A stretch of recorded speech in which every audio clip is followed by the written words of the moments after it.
أبدا عليك والآل ما ساداتنا الغرر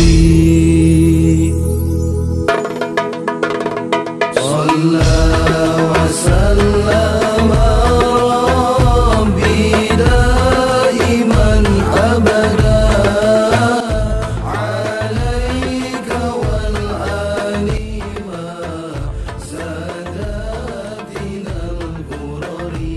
السلام عليكم ورحمة الله وبركاته.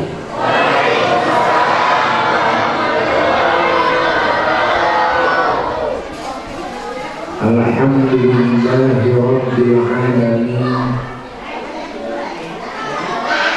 wa bihi nasta'inu ala umuri dunya waddin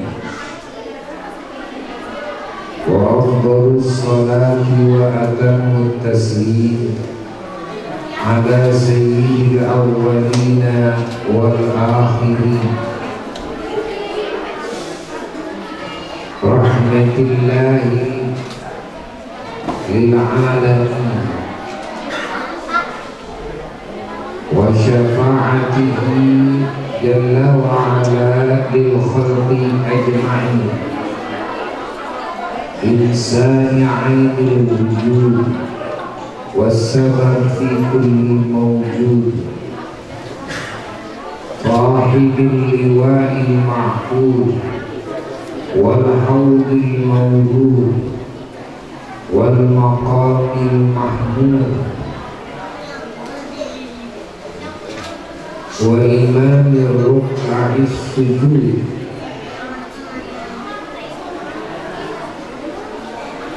sayyidina wa nabiyyina wa maulana Muhammad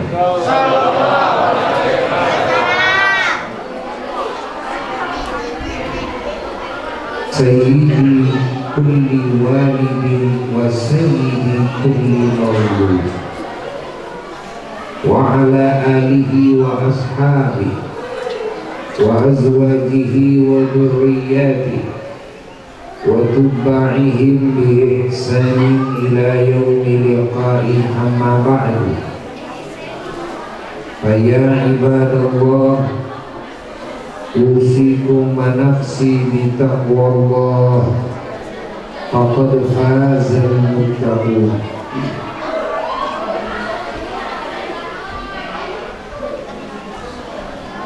Para jamaah dan juga segenap umat Islam dimanapun berada, rahimakumullah.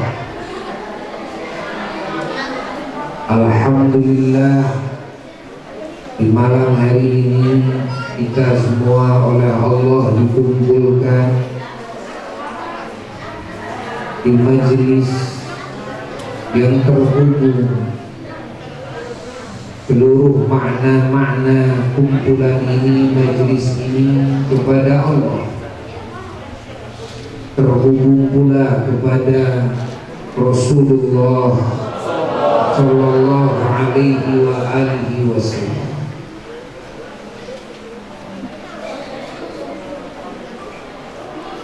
Yang mana kita semua berkumpul atas perintah Allah dan atas perintah Nabi kita semua Sayyiduna wa Maulana Muhammad Sallallahu Alaihi wa alihi wasallam, dan juga dicontohi langsung oleh beliau, di mana kita umat Islam diperintahkan oleh Allah dan oleh Nabi kita Sayyiduna wa Maulana Muhammad Sallallahu Alaihi wa alihi wasallam harus mencari ilmu, yakni ilmu wahyu, ilmu Quran, ilmu sunnahnya Rasulullah Sallallahu Alaihi wa alihi wasallam yang memperjelas makna-makna Quran, yang mewujudkan apa yang dikehendaki oleh Allah di dalam firman-Nya melalui kehidupan Rasulullah Sallallahu Alaihi Wasallam dan sabda-sabdanya, melalui akhlak-akhlak Rasulullah Sallallahu Alaihi Wasallam yang sangat agung dan segala perbuatan-perbuatannya.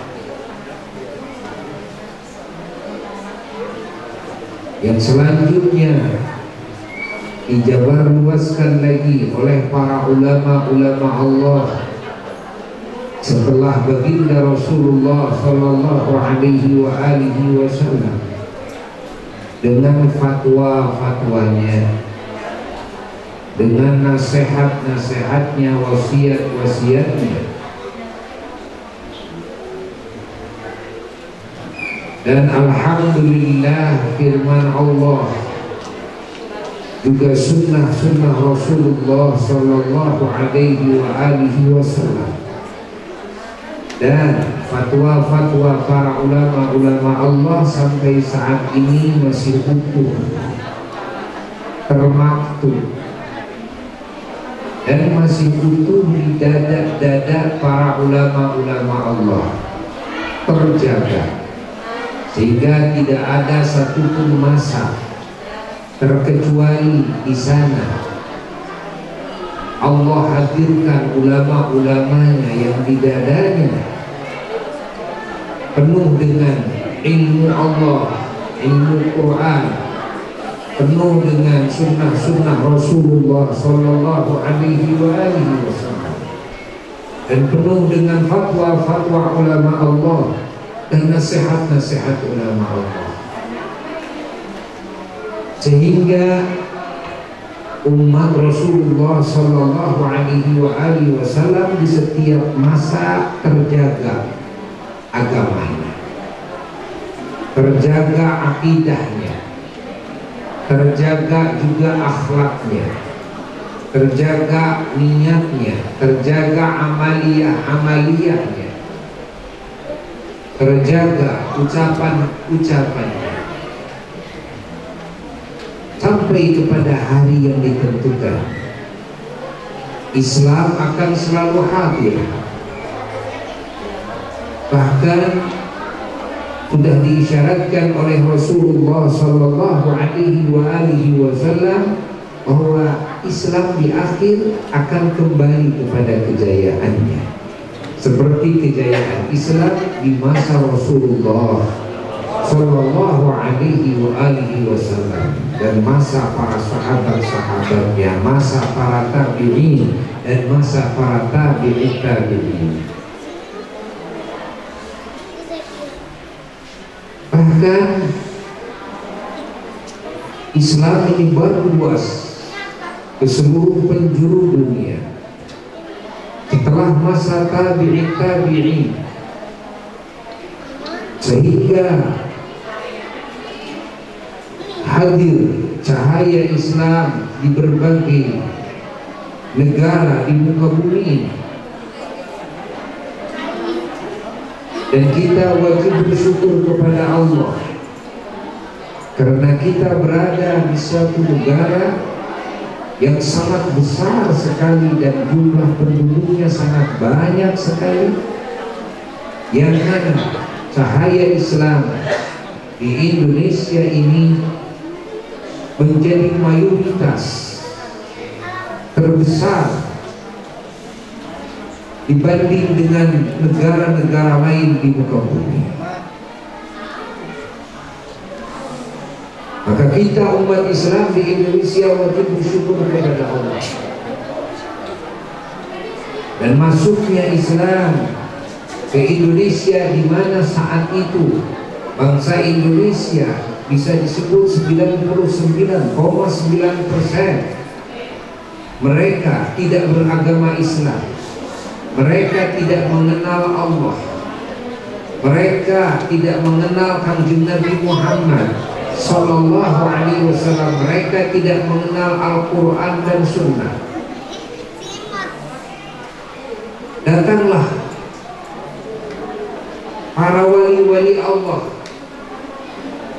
ke Indonesia membawa ajaran Islam, namun dalam jumlah yang sangat kecil sekali.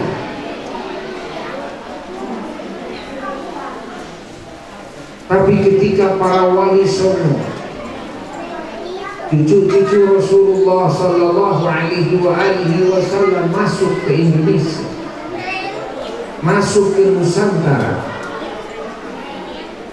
dengan sistem dakwah yang cantik, dakwah yang berasaskan rahmatan lil alamin, berasaskan kasih sayang, yang mana ajaran Islam yang berasaskan kasih sayang ini ditawarkan oleh para wali-wali songo kepada bangsa Indonesia yang saat itu mayoritas Hindu dan Buddha,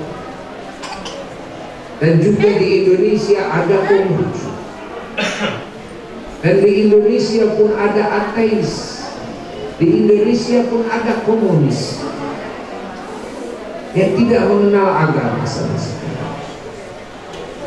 Para wali-wali Allah, ulama-ulama Allah menawarkan ajaran Islam yang berasaskan kasih sayang kepada semua ciptaan Allah, yang disebut dengan bahasa Arabnya atau bahasa Qur'annya rahmatan lil alamin.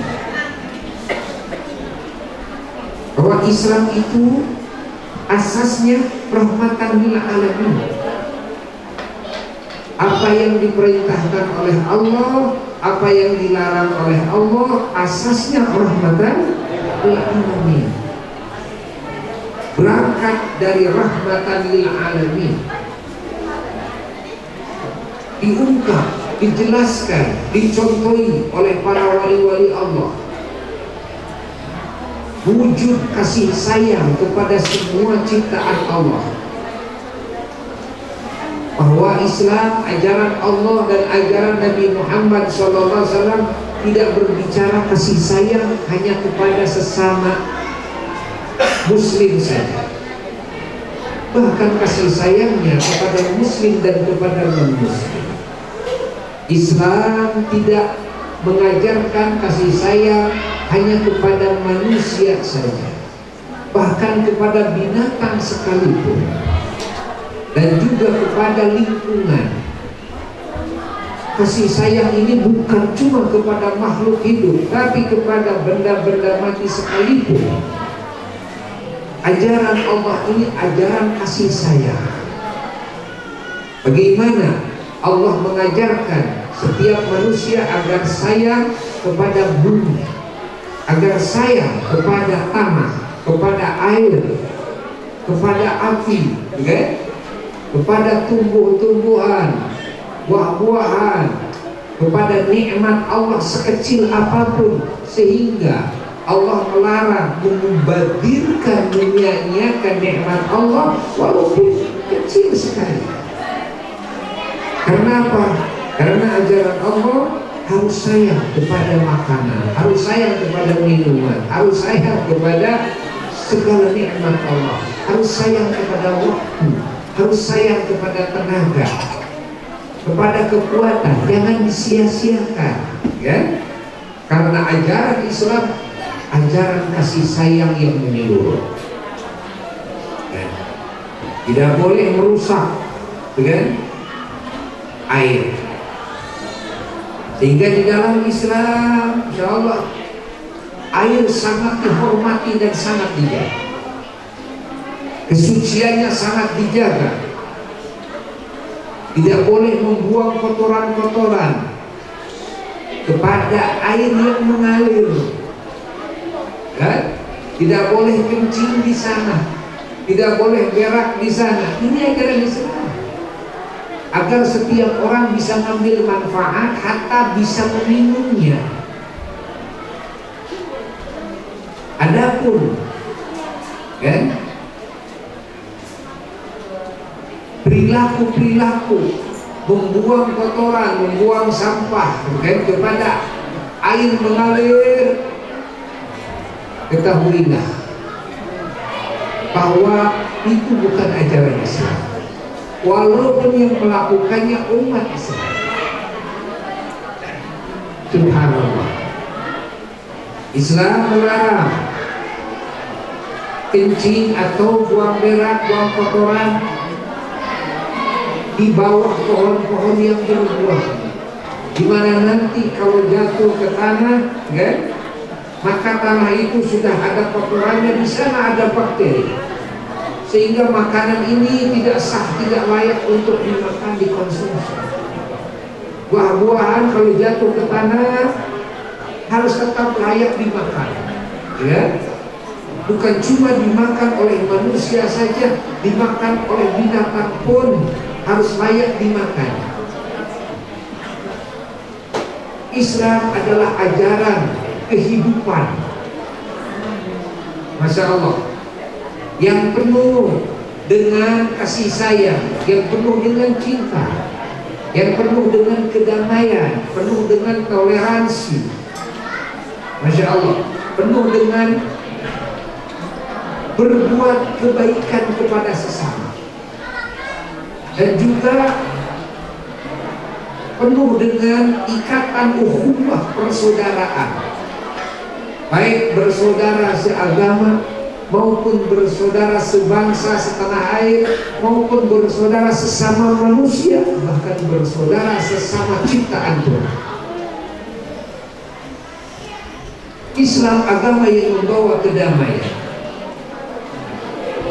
sehingga ajaran iman dan ajaran Islam, ajaran ihsan sebagai 3 pokok ajaran yang diajarkan oleh Allah melalui wahyunya, yang diajarkan oleh Rasulullah Sallallahu Alaihi Wasallam melalui sunnahnya. Ingat, pokoknya ada 3. Yang pertama adalah Islam, kedua iman, ketiga ihsan. Yang disebut dengan ajaran Islam, dinul Islam, pokoknya 3. Dinul Islam itu di dalamnya iman, Islam, ihsan. Apa arti daripada iman? Iman diambil pokoknya dari 2. Satu, iman itu maknanya adalah mempercayai, percaya. Islam itu agama kepercayaan, percaya kepada Allah sebagai Tuhan yang hak, yang menciptakan alam semesta, yang mengaturnya, yang mengurusnya, yang membolak-baliknya, yang merajainya, yang memilikinya secara mutlak. Kepercayaan kepada Kanjeng Nabi Muhammad SAW dan semua utusan-utusan Allah yang sebelumnya, bahwa mereka adalah utusan Allah, betul-betul utusan yang diutus oleh Allah, membawa ilmu yang agung dari Allah, ya, yakni hidayah, petunjuk dari Allah, agar semua manusia dan bangsa jin mengikuti petunjuk Allah.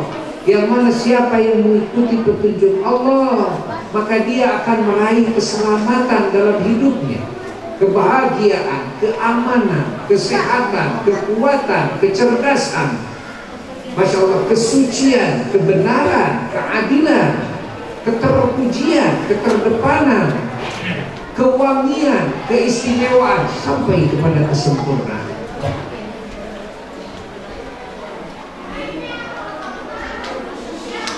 Juga keimanan, kepercayaan kepada Al-Quran dan kepada semua kitab-kitab yang Allah turunkan, yang Allah wahyukan kepada semua utusan-utusannya,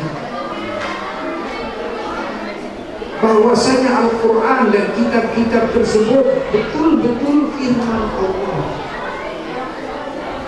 bukan ucapannya para rasul, bukan ucapannya malaikat Jibril alaihi salatu wassalam, tapi Al-Quran adalah firman Allah.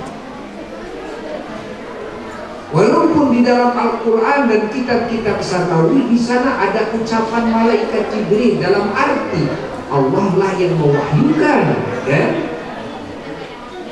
tentang ucapan malaikat Jibril, tentang ucapan para nabi, tentang ucapan para dan sebagainya, hatta ucapan iblis, ucapan kaum kafirin dan sebagainya oleh Allah dipisah.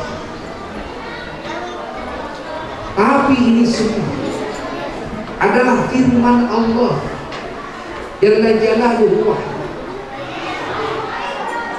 yang di dalamnya penuh dengan aturan hidup, yang mana aturan hidup ini aturan yang mana siapapun yang mengikuti kepada aturan Allah ini pasti dia akan menggapai keselamatan, kebahagiaan, kemuliaan, keuntungan dari dunia sampai akhirat. Ini ditawarkan. Dan iman ini adalah kepercayaan kepada malaikat-malaikat Allah, bahwa Allah subhanahu wa ta'ala menciptakan, di antara ciptaannya adalah para malaikat Allah yang diciptakan oleh Allah dari bahan cahaya yang mulia, yang oleh Allah dikasih kemampuan untuk berwujud apa saja dan berwujud siapa saja, yang Allah subhanahu wa ta'ala tidak menggolongkan kepada golongan laki-laki atau golongan perempuan. Dan Allah subhanahu wa ta'ala tidak menciptakan syahwat, hawa nafsu di malaikat. Dan Allah subhanahu wa ta'ala memberi kemampuan kepada para malaikatnya untuk tidak makan, tidak minum, tidak tidur, hatta ngantuk pun juga. Dan seluruh malaikat Allah dijaga oleh Allah dari keberanian melakukan kesalahan-kesalahan yang menyimpang dengan aturan-aturan Allah Jalla Jalaluhu. Para malaikat Allah oleh Allah Ta'ala dikasih hidayah yang sempurna, hingga para malaikat Allah tunduk dan sujud kepada Allah selama-lamanya, taat kepada aturan Allah selama-lamanya. Allah. Dan di antara para malaikat Allah ada 10 malaikat yang diwajibkan oleh Allah kepada semua hamba-hambanya yang beriman agar mengetahui nama-nama malaikat yang 10 itu, dan juga agar mengetahui kepada pekerjaan-pekerjaan bidang-bidang malaikat yang 10 itu, yaitu malaikat Jibril alaihissalatu wassalam, malaikat Mikail, malaikat Israfil, malaikat Azrail, malaikat Munkar, malaikat Nakir, malaikat Raqib, malaikat Atid, malaikat Malik, dan malaikat Ridwan alaihi wassalatu wassalam. Ini yang disebut dengan pimpinan para malaikat. Dan di antara yang 10 ada 4 malaikat yang menjadi pimpinan tertingginya, yang disebut malaikat ru'asa, malaikat yang menjadi rois. Siapa? Adalah malaikat Jibril alaihissalatu wassalam, malaikat Mikail, malaikat Israfil, dan malaikat Azrail alaihissalatu wassalam. Dan di antara 4 malaikat ada lagi yang lebih tinggi, ya. Di sini ikhtilaf di kalangan para ulama-ulama Allah. Sebagian para ulama Allah ada yang condong kepada bahwasanya malaikat yang tertinggi adalah malaikat Jibril alaihissalatu wassalam. Sebagian ulama Ya, ada yang berpendapat tidak seperti itu. Lalu di antara para utusan Allah ada utusan-utusan Allah yang wajib diketahui namanya, yaitu yang disebut oleh Allah langsung namanya di dalam Al-Quran, firman-Nya, yakni 25 Rasul alaihi wassalatu wassalam. Lalu di antara 25 Rasul ada yang ditinggikan lagi derajatnya oleh Allah, yang disebut dengan ulul azmi, yaitu 5 Rasul,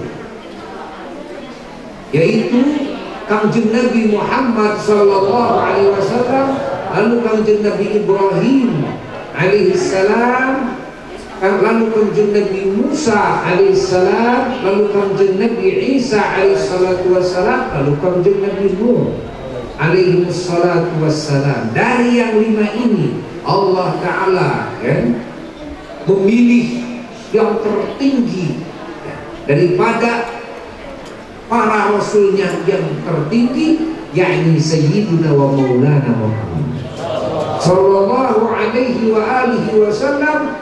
Bahkan kedudukan Kangjeng Nabi Muhammad sallallahu alaihi wasallam wajib diyakini oleh setiap muslim. Kedudukannya beliau sebagai akramul khalqi, sebagai makhluk termulia di sisi Allah, wa ahabbul khalqi ilallah, dan sebagai makhluk yang paling dicintai oleh Allah di antara kekasih-kekasihnya yang dicintai oleh Allah. Para malaikat dimuliakan dan dicintai oleh Allah. Para nabi, para rasul alaihi salatu wassalam dimuliakan dan dicintai oleh Allah. Para wali-wali Allah, para ulama, para syuhada, para sholihin adalah orang-orang yang dimuliakan dan dicintai oleh Allah. Di antara deretan yang dicintai oleh Allah, ada yang paling dicintai oleh Allah adalah Sayyiduna wa Maulana sallallahu alaihi wa alihi wasallam. Allahumma salli wa sallim wa barik alaihi wa ala alihi wasallam. Ini iman, ini kepercayaan kepada malaikat, kepercayaan juga kepada akhirat, kepada hari kiamat, bahwasanya dunia dan seisinya, langit dan sepenuhnya, matahari, bulan dan semua bintang-bintang dan planet-planet yang Allah ciptakan, ini semua ada masanya, alias ada batasan masanya. Batasan masanya itu yang disebut dengan hari kiamat. Allah tidak menciptakan bumi, langit, matahari, bulan dan semua bintang dan planet yang Allah ciptakan untuk keabadian. Tapi Allah ciptakan hanya sesaat, di mana nanti bakal Allah hadirkan suatu hari yang disebut dengan hari kiamat, di mana di hari tersebut dalam riwayat hadis hari itu adalah hari Jumat, entah Jumat yang mana. Dan di hari tersebut manusia yang ada di muka bumi tidak ada satupun yang beriman kepada Allah, tidak ada satupun yang tahu kepada nama Allah sekalipun.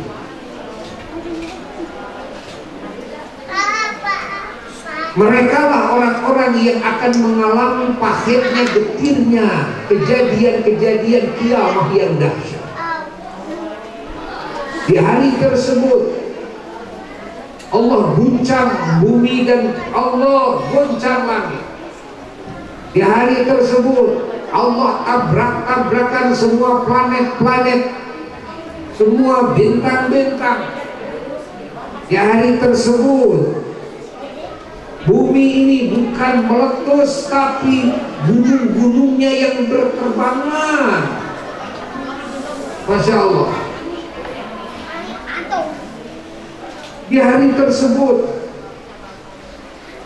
bukan cuma manusia dan bangsa jin yang shock luar biasa, ketakutan yang tidak pernah terjadi, rasa takut seperti rasa takut di saat itu. Bahkan iblis pun yang begitu sakti dan begitu gagah, jika terjadi hari kiamat, dia malah yang paling takut, karena dia tahu dia sudah sampai kepada masanya di mana dia akan menjadi kayu bakarnya api neraka selamanya, dengan semua keturunannya sampai hari kiamat, bersama orang-orang dan bangsa jin yang tertipu oleh bujukannya daripada golongan orang-orang yang kafir, yang tidak beriman kepada Allah Jalla Jalaluhu. Dan iblis dan bangsa setan harus menanggung berlipat-lipat siksaannya, karena dialah yang menjadi biang keroknya. Manusia dan bangsa jin menjadi kufur kepada Allah, menjadi maksiat kepada Allah, ahli maksiat kepada Allah. Siapa dalangnya? Adalah bangsa setan. Maka Allah Subhanahu wa ta'ala sudah mewanti-wanti dan memberitahu kepada semua manusia dan bangsa jin bahwasanya musuh manusia dan bangsa jin yang sejati adalah setan. Musuh manusia dan bangsa jin yang paling pokok dan vokal adalah bangsa setan. Maka kepada bangsa setan harus mengibarkan bendera selama-lamanya, bendera permusuhan.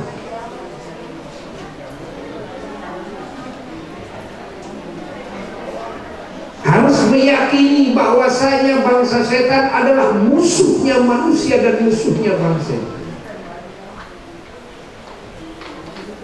Harus selalu dicurigai segala langkah-langkahnya, segala taktik dan politiknya.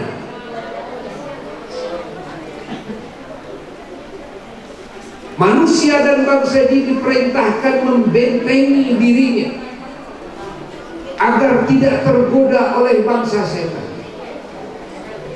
Dibekali oleh Allah, dibekali oleh Rasulullah Sallallahu Alaihi Wasallam penjagaan-penjagaannya. Namun sayangnya manusia tidak mau mengamalkan benteng-benteng tersebut, hingga bangsa setan bebas menggoda.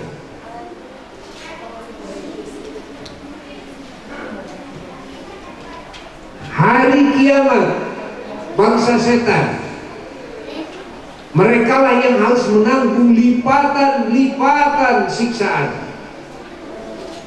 Maka tidak ada makhluk yang paling takut terjadinya hari kiamat kecuali bangsa setan.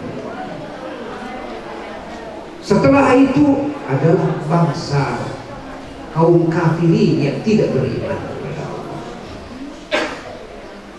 Dan di saat hari kiamat terjadi, yang hadir di muka bumi hanyalah orang-orang yang tidak beriman kepada Allah.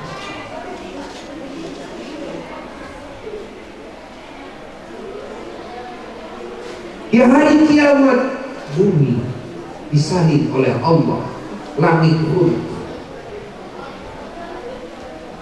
disirnakan oleh Allah.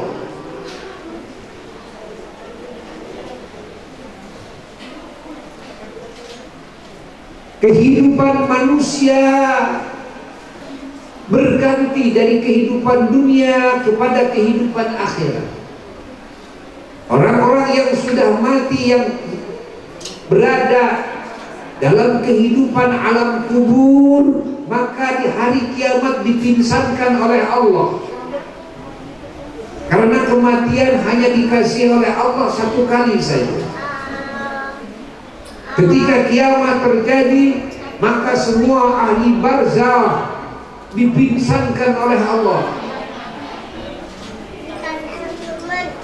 lalu dibangkitkan oleh Allah Subhanahu wa ta'ala, sehingga pindah dari kehidupan alam kuburnya kepada kehidupan akhirat. Maka hiduplah semua manusia, bangsa jin dan bangsa setan di kehidupan akhirat yang abadi. Kehidupan akhirat dari mulai proses kiamat, ya, merupakan kehidupan proses pemeriksaan. Ketika manusia dibangkitkan dari alam barzakh, ketika kiamat terjadi, maka kehidupan manusia, kehidupan bangsa jin masuk kepada fase kehidupan pemeriksaan yang lamanya beribu-ribu tahun. Masya Allah.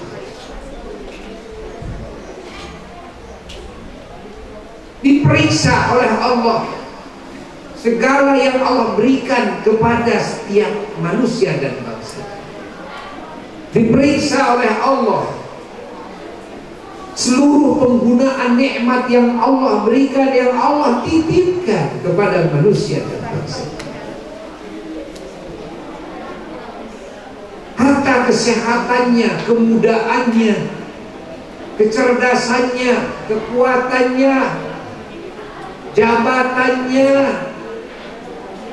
sampai kepada kehidupannya di dunia dipertanyakan semua oleh Allah. Rumah tangganya dipertanyakan oleh Allah. Seluruh tanggung jawabnya dan kewajibannya dan hak-haknya dipertanyakan oleh Allah.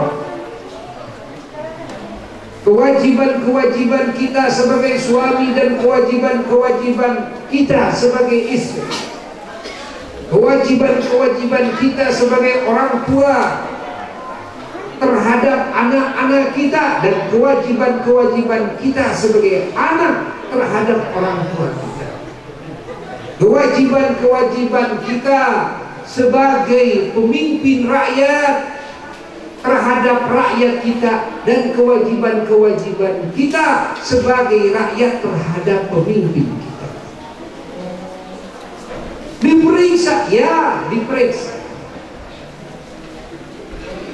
Seluruh hubungan kita dengan Allah diperiksa oleh Allah. Ibadah kita, sholat kita diperiksa oleh Allah. Bahkan yang paling dulu diperiksa dalam hubungan antara kita dengan Allah adalah sholat.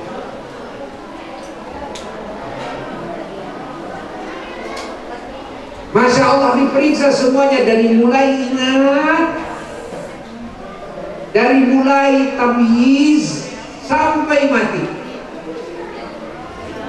Selama ingat,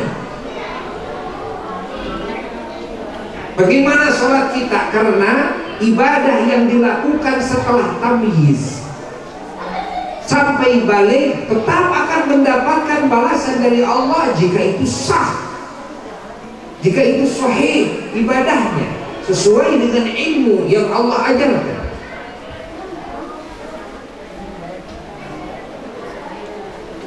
Maka akan diperiksa semuanya, terutama ibadah-ibadah dari mulai balik, akil balik sampai mati kita.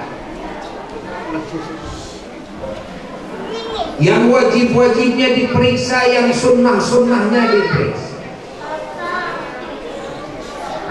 Dan lalu diperiksa alam hati kita, diperiksa pekerjaan badan kita dan ucapan lisan kita dan penggunaan seluruh anggota badan kita diperiksa oleh Allah. Dari sisi maksiatnya diperiksa. Sudah melakukan maksiat apa hati kepada Allah? Sudah melakukan maksiat apa badan ini kepada Allah? Sudah melakukan maksiat apa seluruh anggota badan ini? Mulut, mata, telinga, semuanya sampai farji, tangan, kaki diperiksa. Pemeriksaan ini bukan 1 hari 2 hari, tapi puluhan ribu tahun.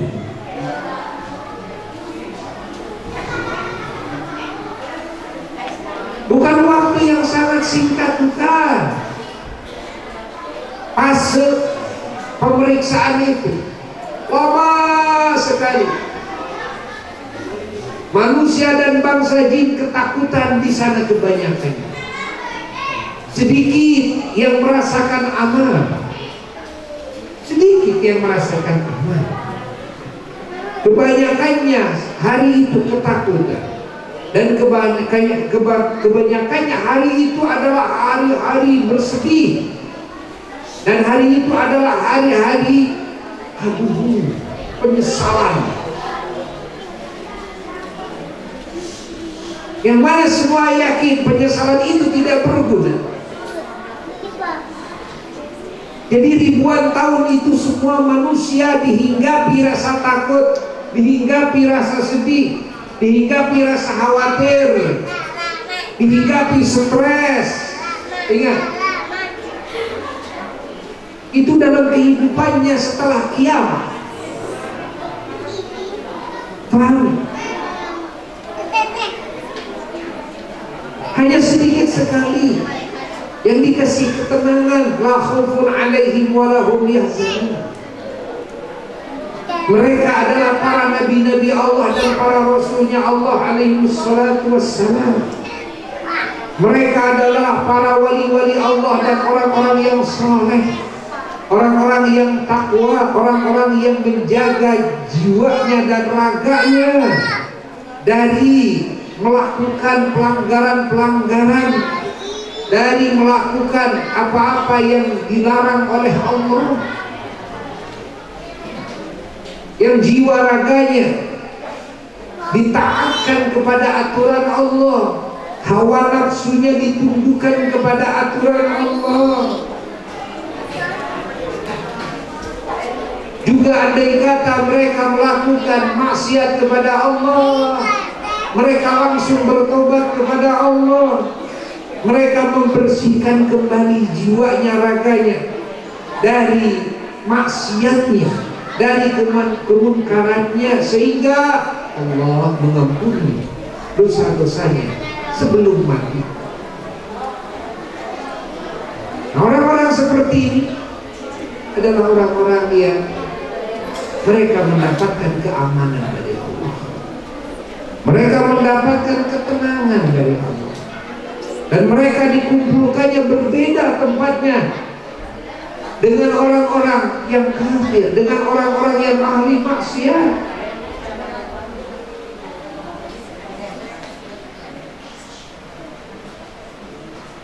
Allah, Allah, Allah, Allah.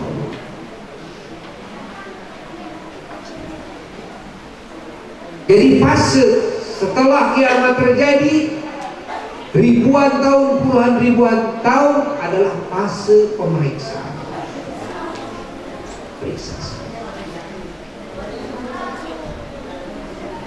Harta-harta kita diperiksa semua, nikmat sedikit pun diperiksa oleh Allah. Kita punya apa diperiksa oleh Allah. Bagaimana cara menghasilkan harta tersebut, bagaimana cara menggunakan harta tersebut. Masya Allah, diperiksa oleh Allah Jalla Jalaluhu.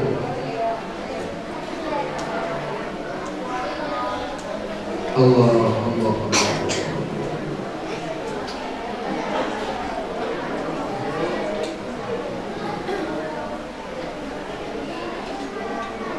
Lalu di alam akhirat, kehidupan manusia setelah puluhan ribu pemeriksaan, maka sampai kepada fase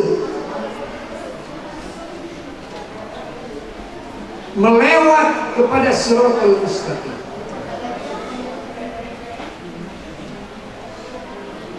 Itu fase melewat kepada Shiratal Mustaqim bukan 1 hari 2 hari, tapi ribuan tahun. Menurut sebagian riwayat yang masyhur 3000 tahun. Menurut riwayat lain sampai lebih daripada itu. Panjangnya 1000 tahun, mudurnya 1000 tahun, baru datarnya 1000 tahun. Bukan sedikit, bukan sebentar, bukan. Fase lewat itu. Subhanallah. Fase yang sangat menggetirkan. Karena apa? Karena fase lewat itu adalah fase penentuan. Imma kakinya selamat dari terpeleset ke jurang api neraka, semoga kita termasuk kelompok sehingga bisa sampai ke pintu gerbang surga. Ketika telapak kaki sudah berpijak ke pintu gerbang surga, maka hilanglah semua stres, karena semua permasalahan hilang semuanya. Selama telapak kaki belum berpijak ke pintu gerbang surga, permasalahan hidup masih tetap ada. Yang manusia menganggap permasalahan hidup di dunia itu sangat rumit, padahal sesungguhnya jika masuk ke kehidupan alam barzakh akan semakin rumit. Jika masuk ke kehidupan akhirat setelah kiamat akan semakin rumit lagi. Di mana permasalahan yang paling rumit? Ketika melintasi Shiratal Mustaqim. Karena ketika melintasi Shiratal Mustaqim di sana penentuan. Di sana penentuan. Paham? Imma masuk ke surga, wa imma terpleset, na'udzubillahi min dzalik, terjun ke jurang api neraka. Na'udzubillah min dzalik, semoga kita diselamatkan dari api neraka, dari segala bencana pada hari akhirat. Allah di alam akhirat terakhir fase kehidupan manusia dan bangsa jin adalah imma surga. Semoga kita menjadi abadi dalam kehidupan surga sudah, ya. Tidak ada lagi kematian di sana dan tidak lagi ada lagi permasalahan di sana. Tidak ada lagi rasa takut dan rasa sedih, cemas, galau, stres, tidak ada. Tidak ada rasa sakit, tidak ada rasa capek, lemah, tidak ada. Tidak ada rasa pusing, tidak ada di surga. Karena permasalahannya semuanya dicabut. Segalanya nikmat.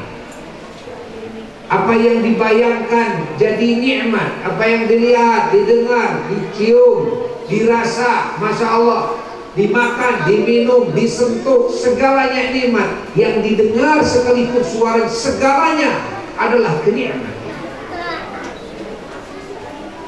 Tidak ada satu hal sekalipun, satu keadaan di alam surga kecuali semuanya adalah nikmat.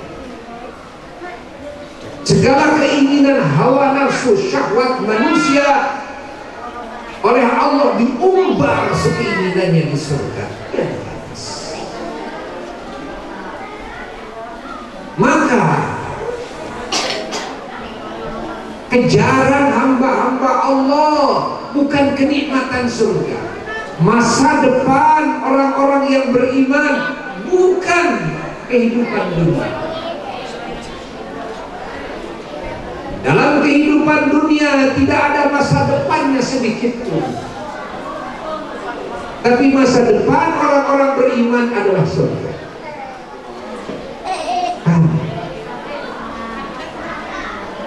Keselamatan adalah keselamatan kenikmatan yang abadi.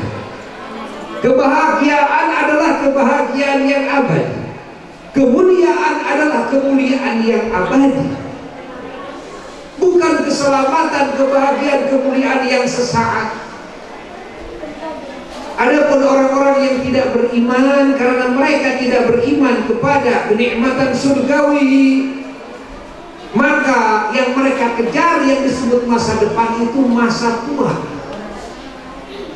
Di hari tua sampai matinya, sungguh kecil sekali dan sungguh sempit sekali masa depan. Ini masa depan mereka. Yang mereka cari hanya keselamatan di dunia semata. Padahal keselamatan di dunia sangat sebentar sekali. Yang mereka cari adalah kebahagiaan dunia. Padahal kebahagiaan dunia hanya sejenak. Yang mereka cari adalah ketinggian pangkat di dunia. Padahal ketinggian pangkat di dunia hanya sebentar, hanya sesaat. Andai kata lulus menjadi pejabat di Indonesia berapa tahun? 5 tahun. 5 tahun itu lama atau sebentar? Sebentar. Tapi proses sekolahnya bisa puluhan tahun menghabiskan. Masya Allah. Mengkaji ilmu politik, belajar ilmu politik dan sebagainya. Oh, itu bisa puluhan tahun. Capek sekali. Ujung-ujungnya jadilah pejabat. Kan? Berapa tahun? 5 tahun. Itu kalau lulus. Berapa banyak sebelum 5 tahun sudah dipanggil oleh Allah? Kan? Berapa banyak sebelum 5 tahun sudah dimakzulkan oleh rakyat? Pahami? Jangan mencari masa depan di dunia. Allah menawarkan lewat Rasulullah SAW kepada manusia dan bangsa jin agar semua manusia dan bangsa jin memiliki masa depan yang gemilang dan abadi. Di mana? Di surga. Maka kita semuanya melakukan sholat untuk itu, melakukan saum Ramadan untuk itu. Kita melakukan mengeluarkan zakat untuk itu. Kita melaksanakan haji dan umroh untuk itu. Pahami? Kita beriman untuk itu. Kita memeluk Islam untuk itu. Kita bersilaturahmi untuk itu. Kita membaca Quran, baca sholawat, berzikir, bertasbih. Untuk itu kita bersedekah, berjariah, dan berbuat kebaikan kepada sesama makhluk Allah. Untuk itu, untuk masa depan yang gemilang. Kalau setiap muslim berpikir dengan kuat pikirannya kepada hal ini, maka mereka akan semangat dalam ibadahnya, dalam hidupnya yang sebentar di dunia. Mencari ilmu, ya capek, puyeng, sabar, tidak akan lama hidup di dunia. Sebentar lagi kita akan hidup di surga yang abadi. Waduh, sholat, apalagi bangun sholat malam, sholat subuh, sulit sekali. Berangkat ke masjid, berjamaah di masjid, waduh, sangat berat sekali. Sedekah jariah, apalagi besar-besar jariahnya, sangat berat sekali. Berangkat haji ke sana, puluhan juta, bisa ratusan juta keluar, berat sekali. Ya. Kita menutup aurat, kan? Sewaktu-waktu, karena menutup aurat kan sewaktu-waktu, kan? Sewaktu-waktu, saat-saat tertentu, di mana kita harus menutup aurat, kan? Kita merasa berat, tapi ketika kita ingat ya, ke surga, maka berat ini akan merasa berat. Kita akan bisa sabar melakukan perintah Allah. kita akan bisa sabar menjauhi larangan Allah. Ketika kita melihat masa depan yang gemilang, kapan itu masa depan yang gemilang? Dimulai dari kematian kita. Karena kematian bagi orang-orang yang beriman dan yang bertakwa adalah titik awal masa gemilang. Karena orang-orang yang beriman dan beramal soleh ketika mati lalu masuk ke dalam kehidupan barzakh, Allah sediakan dengan warna-warni nikmat di alam barzakh. Yang mana kenikmatan yang Allah suguhkan di alam barzakh jauh lebih istimewa ketimbang kenikmatan yang Allah suguhkan dalam kehidupannya di dunia. Ternyata kenikmatan yang Allah suguhkan di alam barzakh kan tidak 1%-nya dari kenikmatan surga. Allah. Maka di sini perlu sabarlah, nggak akan lama hidup kita. Waduh, saya harus ngaji, waduh saya harus sholat, waduh saya harus sabarlah. Sekarang atau besok atau lusa kamu mati sudah selesai, sampai kamu itu selesai, ya, dan kamu menggapai masa depan yang gemilang, ya. Dan telah kamu investkan waktu hidup kamu di dunia sebentar itu, yang sejenak itu, ya, invest sholat, invest saum, invest sedekah jariah dan sebagainya. Allah. Maka terakhir alam kehidupan fase kehidupan, imma surga abadi di surga, wa imma masuk neraka dan abadi di neraka bagi orang-orang yang kafir, bagi bangsa jin yang kafir, na'udzubillah min dzalik, dan bagi bangsa syaitan. La'natullah alaihim.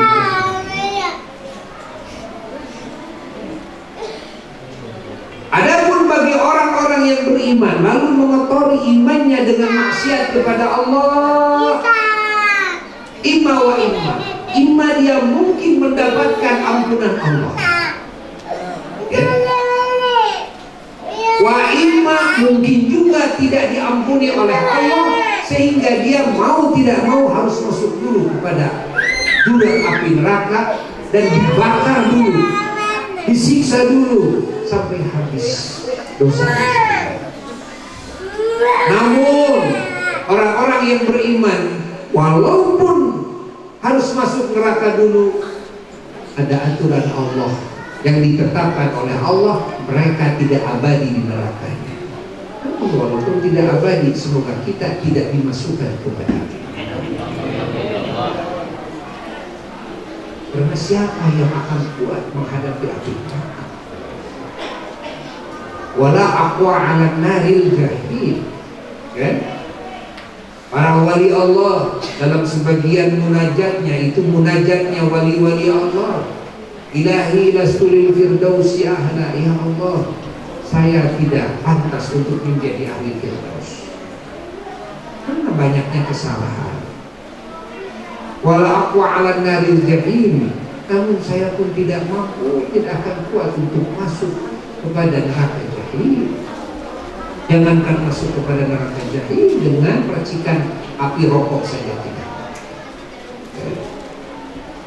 Fahabli taubatan waghfir dzunubi. Oleh karena itu, maka berikanlah kepada hamba taubat, berikanlah kepada hamba taubat, yakni ya Allah, rizkikan kepada hamba agar hamba bisa bertobat. Karena orang yang bertobat kepada Allah walaupun sudah melakukan deretan dosa-dosa besar yang tiada hitungannya, tapi sebelum rohnya sampai kepada tenggorokannya, dia bertobat dulu kepada Allah, menyesali semua kesalahan, menangis kepada Allah, meminta ampunan kepada Allah, berjanji tidak akan melakukan lagi. Nah, pahami oleh kita, Andai kata ada yang berhubungan dengan sesama makhluk, minta maaf juga ditambah kepada orang yang berhubungan tersebut, yang bersangkutan tersebut. Kalau ada hak-hak yang berupa harta, maka dia kembalikan kepada pemiliknya. Minta maaf kepada orang yang pernah dizalimi. Nah, kalau dia sudah bertobat seperti itu, maka Allah berjanji akan menerima taubatnya. Artinya Allah akan mengampuni semua dosa-dosa. Makanya sering-seringlah bertobat kepada Allah. Kalau sholat duha, tambahin dengan sholat duha. Kalau sholat tahajud, tambahin dengan sholat taubat 2 rakaat. Ya, karena kita adalah makhluk yang sering terpleset. Apalagi hati, lisan saja, lisan sering terpleset. Sulit menjaga lisan, menjaga mulut dari menceritakan aib. Ya, sulit terpleset. Mata ini sulit terjaga dari melihat hal-hal yang memang diharamkan oleh Allah melihat. Sangat sulit menjaga telinga dari mendengar suara-suara yang diharamkan didengar. Sulit kita menjaga kaki dari melangkahnya kaki ke tempat-tempat, ke majelis-majelis, kumpulan-kumpulan yang dilarang oleh Allah Jalla Jalaluhu wahda untuk didatangi. Apalagi hati yang bolak-baliknya sangat cepat sekali. Disebutnya juga qalbu. Apa arti qalbu? Qalbu itu bahasa Arab. Arti qalbu itu adalah yang taqallam. Apa yang taqallam? Itu yang bolak-balik sangat cepat sekali.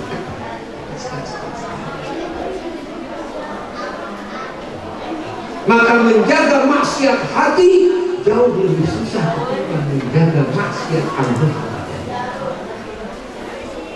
Orang yang bisa selamat seluruh anggota badannya dari maksiat, sulit tetap bisa selamat hatinya dari melakukan maksiat. Allah. Maka jangankan sepadan al-faqir yang masih lemah, masih sering terkuasai oleh setan dan hawa nafsu, kepada para kekasih Allah, para wali-wali Allah, Masya Allah, hari-harinya penuh dengan istighfar. Hari-harinya penuh dengan istighfar, memohon ampunan kepada Allah. Hatta makhluk yang paling suci Sayyidina wa Maulana Muhammad Sallallahu alaihi wasallam, beliau memohon ampunan kepada Allah. Beliau nyatakan dalam hadis sahihnya, tidak kurang dari 100 kali memohon ampunan kepada Allah. Ini Rasulullah yang tidak ada dosanya. Tapi perasaan manusia kalau semakin mulia dan semakin hadir dalam hati manusia mulia, rasa salah walaupun sesungguhnya tidak salah. Ya. Itulah hati manusia yang mulia. Maka hati manusia yang mulia kerjaannya, bagian daripada amal-amalannya adalah sering meminta maaf kepada Allah. Bahkan sering meminta maaf kepada sesama makhluk Allah. Oleh sebab itulah ada peradaban di Sunda, ada peradaban di Indonesia, warisan daripada orang-orang soleh. Apa? Punten. Apa? Punten. Maaf. Lewat punten. Minta maaf dulu. Padahal salah apa? Itu didikan akhlak yang mulia. Meminta maaf di saat tidak salah, bukan sesuatu yang istimewa kalau meminta maaf di saat salah.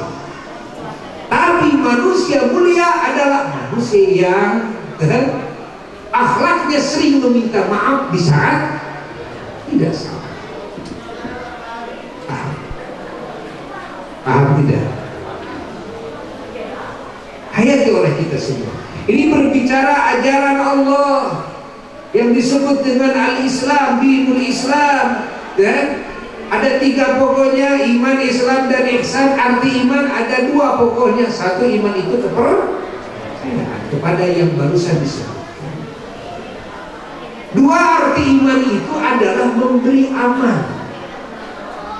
Dan iman itu apa? Memberi aman. Karena ketika seseorang beriman, maka keimanan itu akan memberikan keamanan kepada jiwa raganya dari ancaman Allah, dari murka Allah.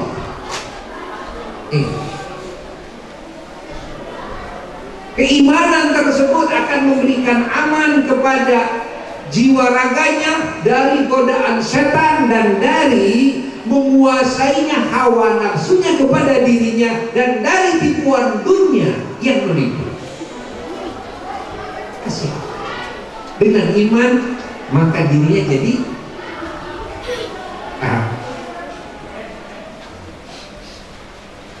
lalu memberi aman ini juga kepada yang lain. Ketika iman seseorang dengan iman yang sahih, maka keimanan tersebut akan memberikan aman kepada semua makhluk Allah yang lain. Anda jangan khawatir, wahai manusia. Anda jangan khawatir, wahai binatang. Hatta semut, burung sekalipun, apa sekalipun, kan? Dimana Anda merasa lemah, Anda merasa takut ditindas oleh saya adalah mu'min. Keimanan saya memberikan aman kepada diri saya, dan keimanan saya memberikan aman kepada semua makhluk Allah. Jangan khawatir harta kalian ambil oleh saya. Jangan khawatir kehormatan kalian juga dirusak oleh saya. Jangan khawatir hak-hak kalian dijajah oleh saya, kan? Jangan khawatir, kan? Ingat, jangan khawatir. Karena keimanan yang Allah ajarkan kepada hati saya, kan, melahirkan keamanan bagi diri saya, aman bagi semua. Ini makna iman. Subhanallah. Lalu yang kedua, makna Islam. Apa itu Islam? Pokok dari makna Islam 2. Apa itu Islam? Yang pertama, Islam maknanya adalah istislam. Apa istislam? Istislam adalah tunduk taat patuh kepada aturan. Hati ini tunduk patuh kepada aturan Allah. Yang mana aturan Allah turunkan kepada manusia dan bangsa jin dalam kehidupannya di dunia, supaya hidupnya teratur dengan aturan Rabbul Ardi was Sama, dengan aturan Sang pemilik bumi dan langit, dan yang merajai semua alam semesta. Yang mana dengan aturan Allah tersebut, ketika diikuti aturan Allah, ditaati aturan Allah, maka manusia dan bangsa jin akan mendapatkan hayatan thayyibatan, kehidupan yang baik di dunia dan di akhirat. Ini makna istislam yang pertama. Maka Muslim adalah orang yang patuh aturan. Maka jika kita sebagai Muslim mengaku kita Muslim, tapi kita tidak patuh kepada aturan Allah, masih dipertanyakan keislaman kita ini. Karena Islam adalah istislam. Apa istislam? Adalah inqiyad di ahkamillah. Adalah tunduk karena sadar aturan Allah.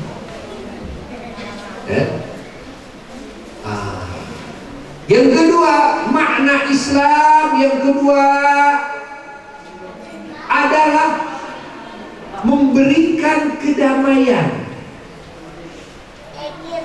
Ingat, memberikan apa? Kedamaian dan keselamatan. dengan Islam yang Allah anugerahkan kepada kita, Islam ini akan memberikan kedamaian, keselamatan kepada jiwa dan raga kita, kepada harta benda kita, Masya Allah, kepada keluarga kita, kepada keturunan kita, dan kepada semua makhluk Allah. Jangan khawatir Anda, kan? Berkumpul dengan saya, karena saya Muslim.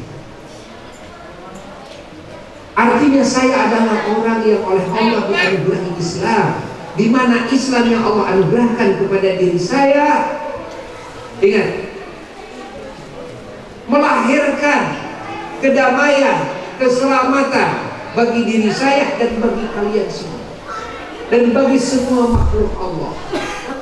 Anda akan selamat jikalau saya dekat dengan kalian. Anda akan damai jikalau saya berhubungan dengan kalian. Jangan khawatir kalian ditipu, jangan khawatir kalian digosok, jangan khawatir kalian dizalimi, jangan khawatir kalian dijajah. Jangan. Jiwa kalian, raga kalian, harta kalian, kehormatan kalian, akal kalian, agama kalian, sampai segala yang Allah berikan kepada kalian akan selamat semua dan akan damai semua ketika saya berhubungan dengan kalian. Saya pun merasa damai karena Islam inilah yang mendamaikan saya. Paham tidak? Jelas tidak? Kalau kita mengaku Muslim, tapi ketika kita berhubungan dengan orang lain, dengan saudara saja, lalu mereka merasa tersakiti oleh kita karena perkataan kita, karena sikap-sikap kita, karena perbuatan kita, kan? Berani menggosok harta orang lain, berani jalin janji, berani minjem tapi nggak bayar-bayar. Nah, orang lain itu kan merasa tenang tidak? Kita dekat dengannya, tapi kita punya perilaku seperti itu, ya? Orang lain akan tenang enggak? Tidak akan tenang. Dia merasa tidak selamat nih. Harta saya diinjil mana itu loh, ya kan? Injil gampang, hari bayar. Ya. Masya Allah.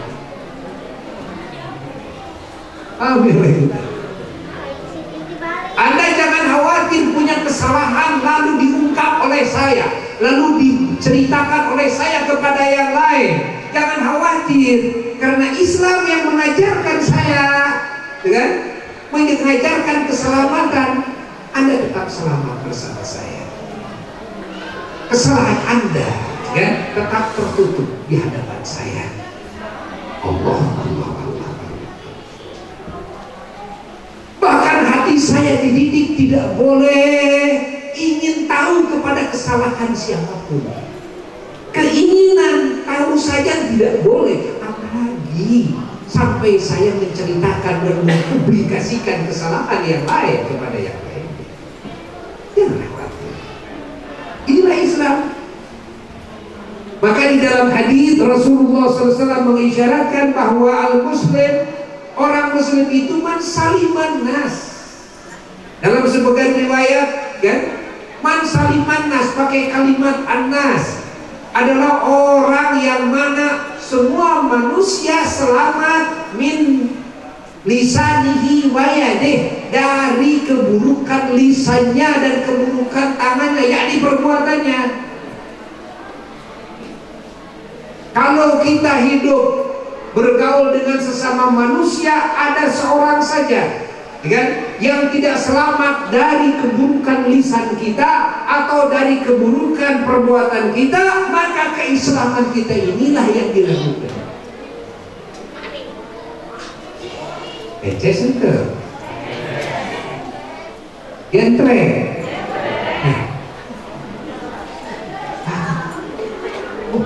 Jadi Islam itu jelas-jelas aku, iya. Mana mungkin Islam bisa disebut teroris? Islam bisa disebut pembunuh? Hasud saja di dalam hati dilarang oleh Islam. Suudzon saja di dalam hati dilarang oleh Islam. Takabur, merasa saya lebih tinggi dari yang lain, dilarang oleh Islam. Subhanallah. Bagaimana mungkin saya bisa merampas harta Anda, sementara dalam hati saja saya dilarang oleh Islam? Bagaimana mungkin saya menceritakan aib Anda? Suudzon saja di dalam hati sudah dilarang oleh Islam. Subhanallah, begitu agung ajaran Islam.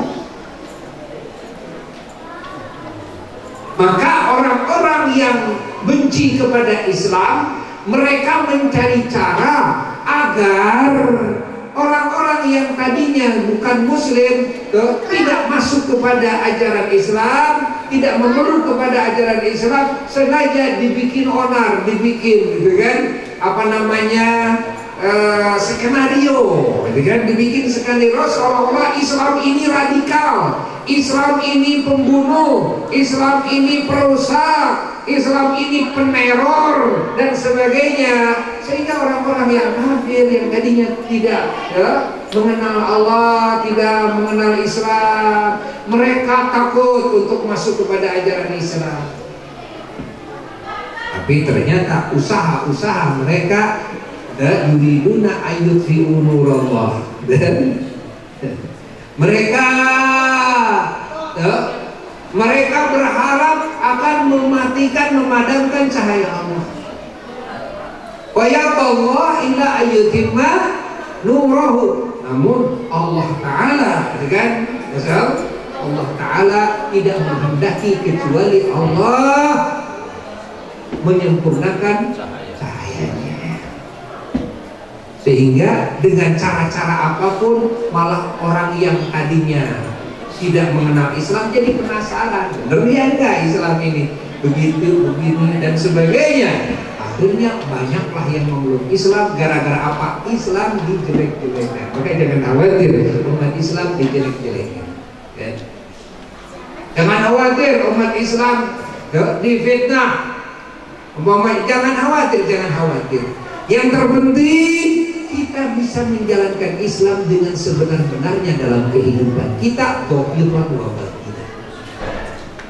Dan menjalankan Islam dalam hati kita, menjalankan Islam dalam pembicaraan kita, menjalankan Islam dalam segala perbuatan kita. Semua fungsi dari anggota kita penuh dengan cahaya Islam.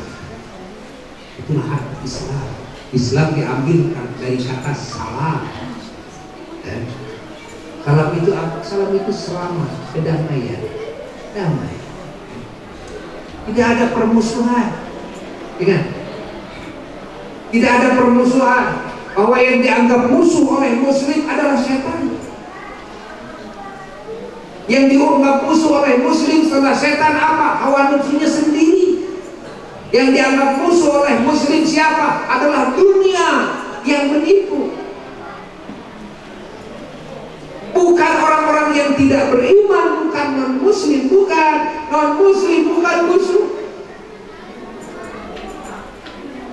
Pahami bahwa dakwah adalah kewajiban kita atas dasar kasih sayang kita agar semua manusia mereka menjadi ahli surga, punya masa depan yang gemilang. Kita tawarkan Islam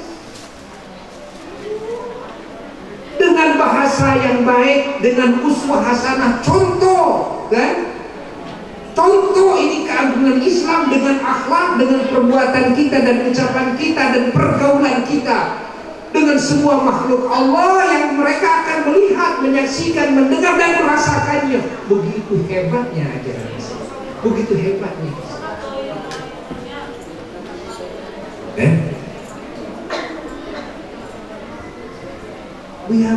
Buya belajar, ini lagi belajar mempraktekkan, lagi belajar. Tapi ternyata sudah menemukan keajaiban-keajaiban. Apa yang Allah janjikan kepada ini masih belajar.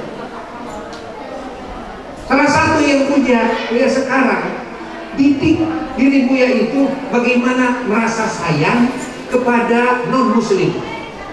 Kalau saya kepada Muslim itu sudah terbentuk. Tapi sayang kepada non-muslim, ingat, boleh jadi jarang terbentuk. Sayang kepada semua manusia, yang mana ini adalah asas daripada ajaran Islam. Wa ma arsalnaka illa rahmatan lil alamin. Kami tidak mengutus engkau Muhammad, risalah ini illa rahmatan, kecuali engkau dan risalah yang kami utuskan kepada engkau untuk diajarkan, disampaikan kepada semua manusia dan bangsa ini adalah kasih sayang. Illa rahmatan, illa, tak ada lain, hanya kasih sayang, hanya kasih sayang lil alamin, bagi semua alam semesta, bukan bagi muslim saja, bukan bagi manusia saja, bagi semua ciptaan Allah.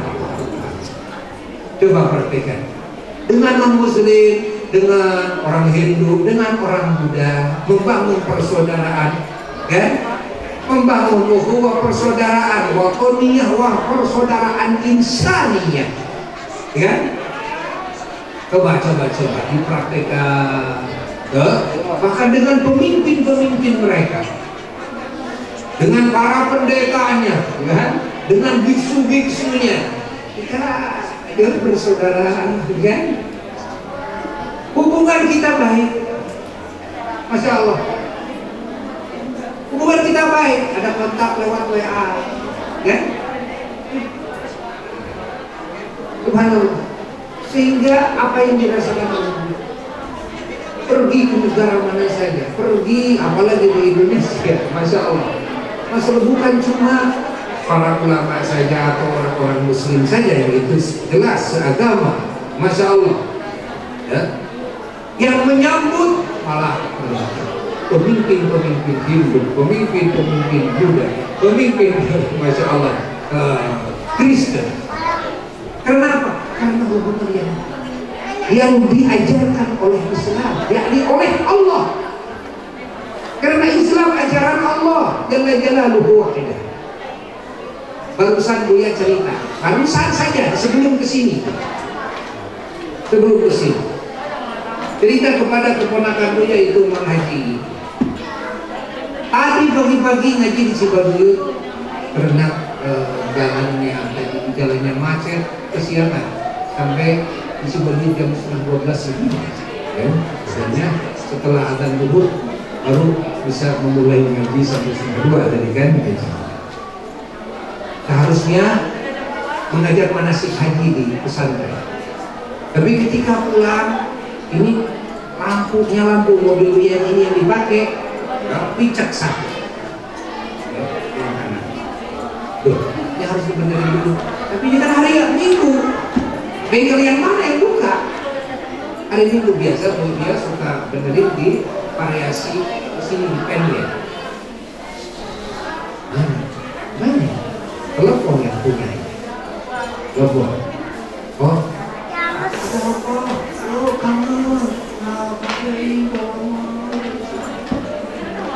Ini mobil picak satu. Bawa saja bawa ke sana. Tuhan, ya tutup tapi nanti saya oh, ya ini enggak. Saya keluar.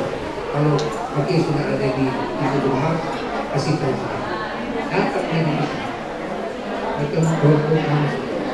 Benar, berburu, sampai sore makan berburu ke simpang, dan berburu ke simpang ya sudah.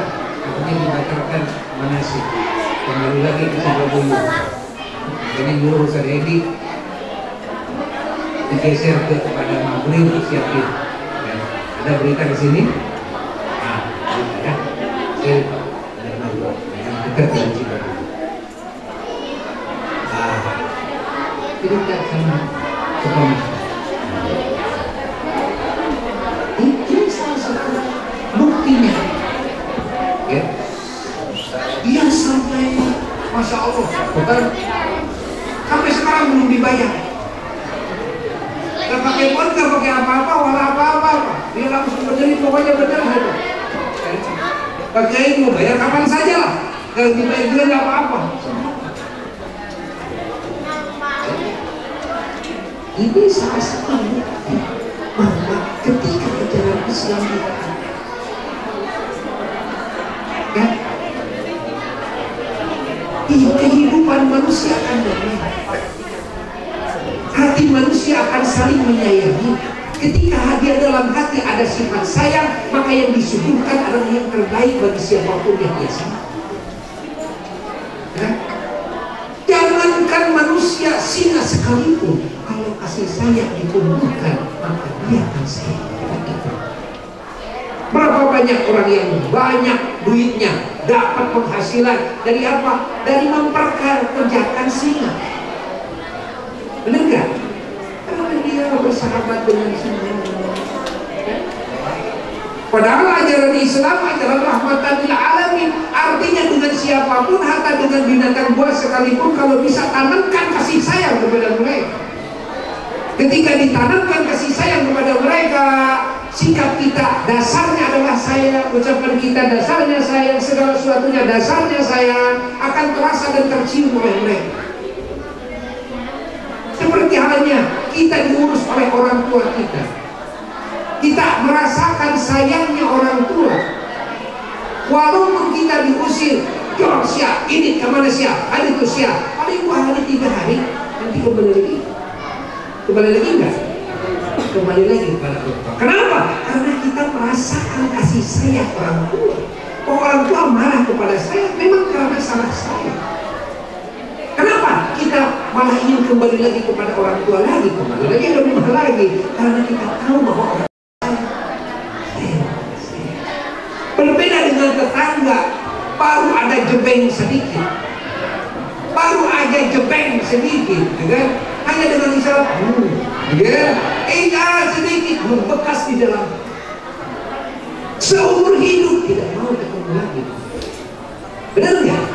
Kenapa? Karena kita tidak pernah mencium bahwa itu adalah kasih sayang. Tidak. Tapi orang tua walaupun memarah-marahi kita, mengusir kita, tapi kita mencium kasih sayang dari orang tua. Jelas kita? Jelas kita?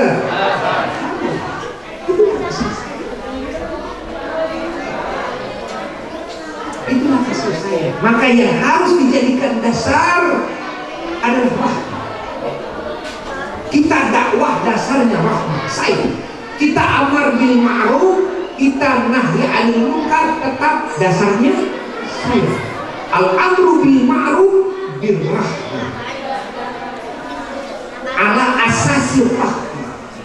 Muntolaknya adalah rahmah. Wa nahyu 'anil munkar, melarang yang lain dari kemungkaran pun juga muntolaknya titik, kan? Ya, titik. Asalnya apa? Rahmat. Berangkatnya dari apa? Dari sayang. Beda. Yang berangkatnya dari marah, walaupun senyum. Dengan berangkatnya dari sayang, walaupun marah. Dohil.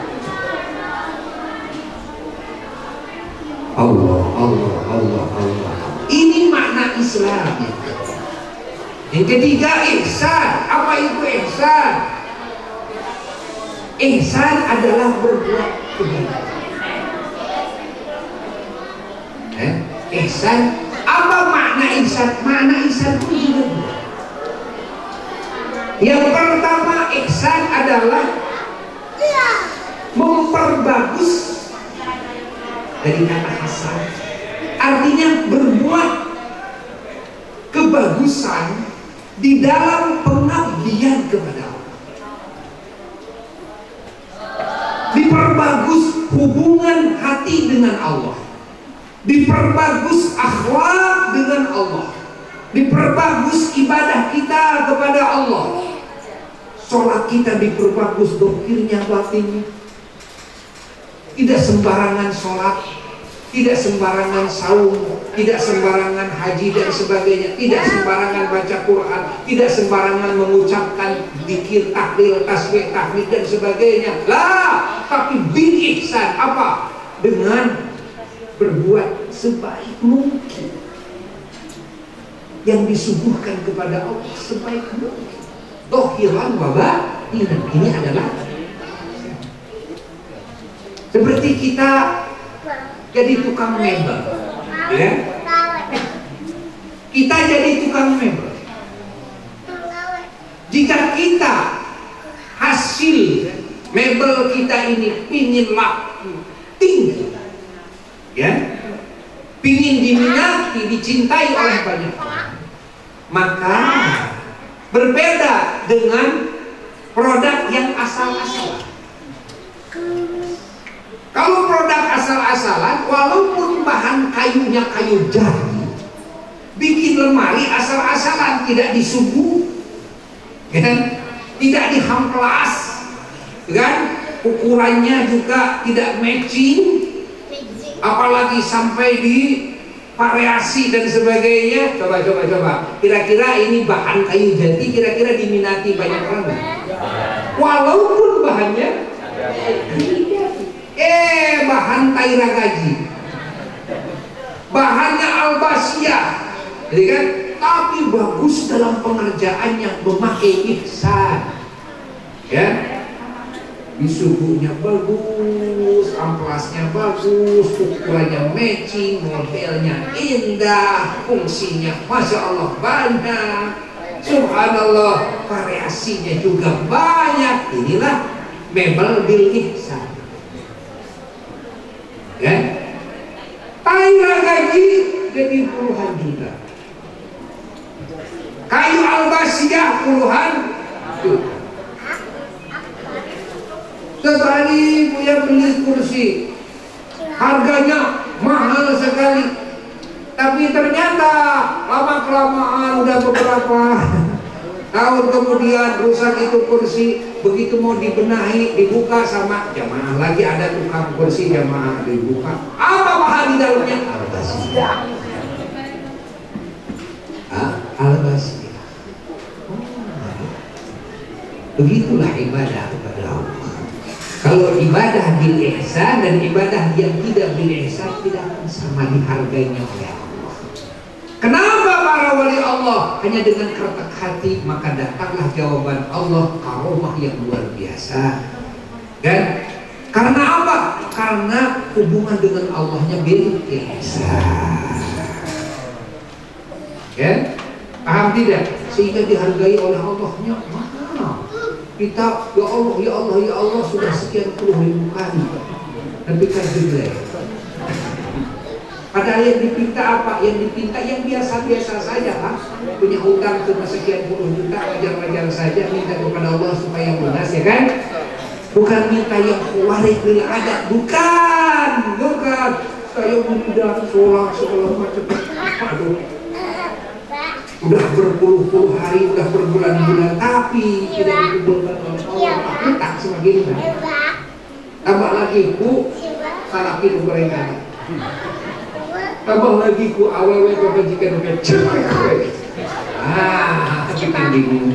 Tambah stres akhirnya. Padahal doa sering, tahajud sering, baca waqiah sering, sholat duha sering. Kamu tadi kan walaupun bahannya kayu jati, tapi tidak pakai apa? Ihsan. Kan? Akhlak hati dengan Allah tidak bil ihsan. Ihsan itu adab, ihsan itu akhlak. Dengan penuh ketelitian itulah ihsan. Ini makna ihsan yang pertama.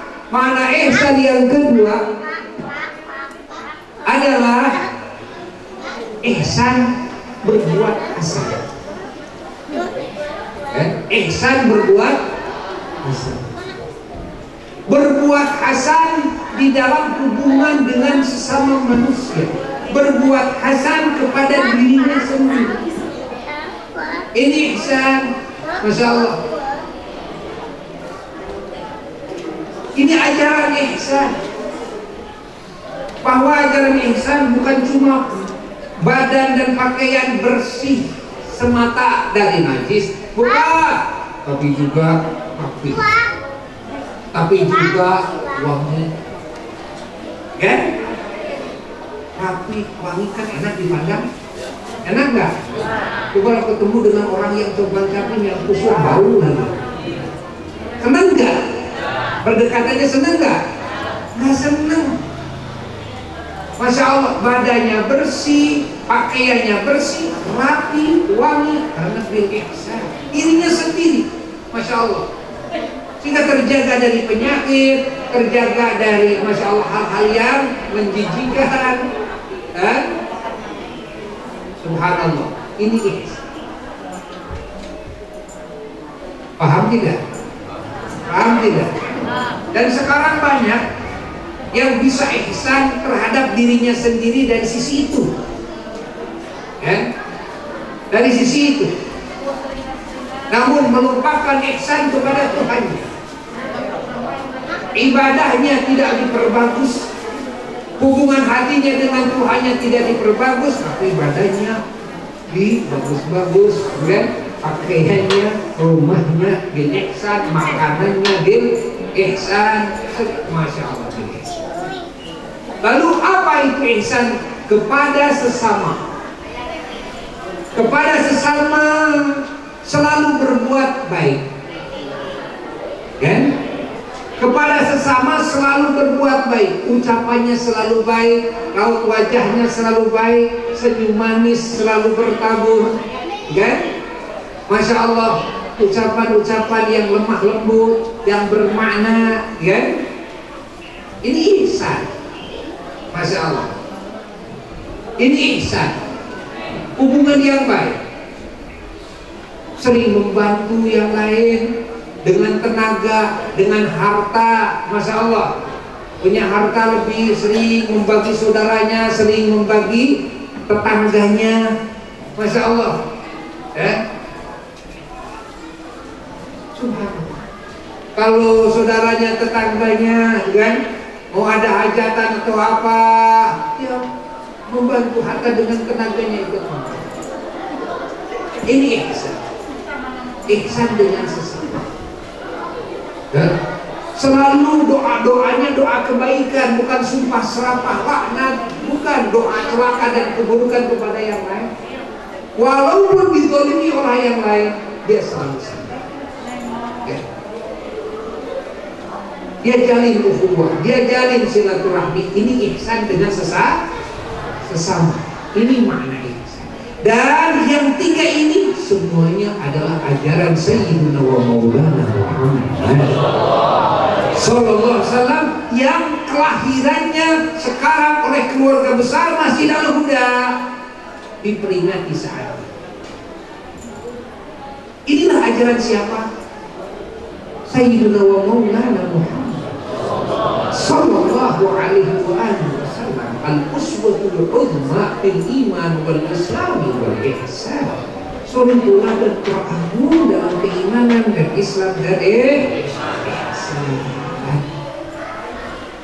Buya tidak membahas tentang hal-hal yang berhubungan dengan cerita maulid. Insya Allah ini untuk pembahasan para mubalik-mubalik yang setelahnya. Konon katanya ada 2 mubalik lagi yang akan berbicara. Buya sengaja mendahulukan karena ya dia mau terus kesimpulan.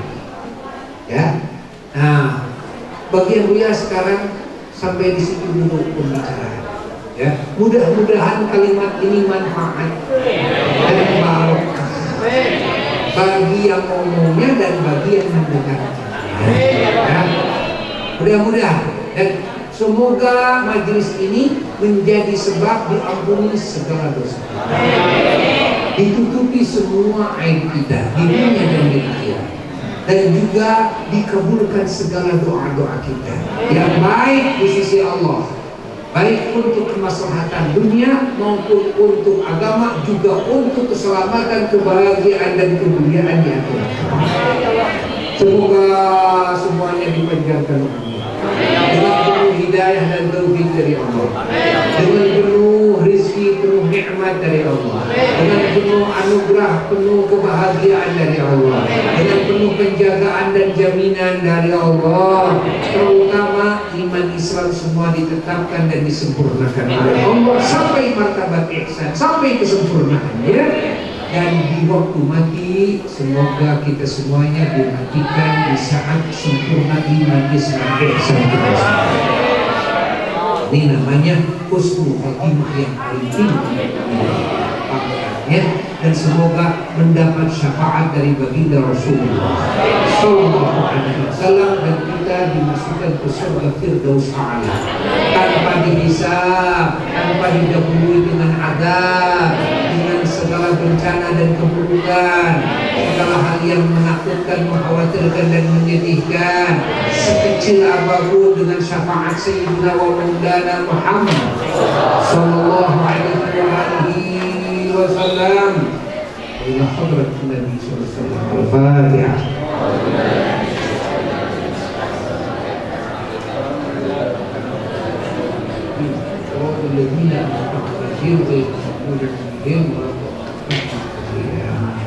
Sekian yang bisa saya sampaikan. Mohon maaf dan segala kekurangan.